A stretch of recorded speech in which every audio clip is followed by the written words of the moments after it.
Hey, this is Rich over at TVP Live with another quick tips tutorial brought to you by Adobe Photoshop Elements Tutorials Group, and we're going to jump right in with today's poster who wanted to know how to get rid of these reflections of lights that are in this image. So it was probably a photograph taken of a poster.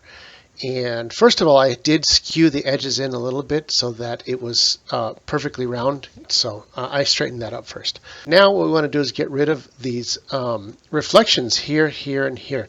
The simplest way to do that is using the paint bucket and setting the opacity tolerance to a certain level. So let's first pick a color. So on this layer, I'm going to grab the eyedropper and pick the actual color that I want to refill this whole brown background and find something that's like the right color of brown. So I'm just going to guess right around here like that.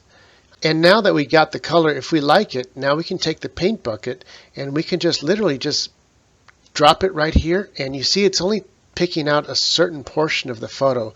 I'm going to undo that. The reason is because down here on the tolerance, it's only at 10%. Let's move that up to like 50%. I'm going to try that again. I'm going to click over here and look at that. It got rid of almost all of the original except for the little bright spots. And all you have to do is click in there one more time, click in there, and click in there. And that's pretty much it. Let's do the same thing on the inside. I'm going to click right here, and it refilled everything with the color that we chose. Finally, for out here and here, and I'm going to pick a solid brush, and let's make that like 200 points big. And you can see right here, I'm just going to paint this in and use the shift key to make it a straight line and do the same thing over here like that.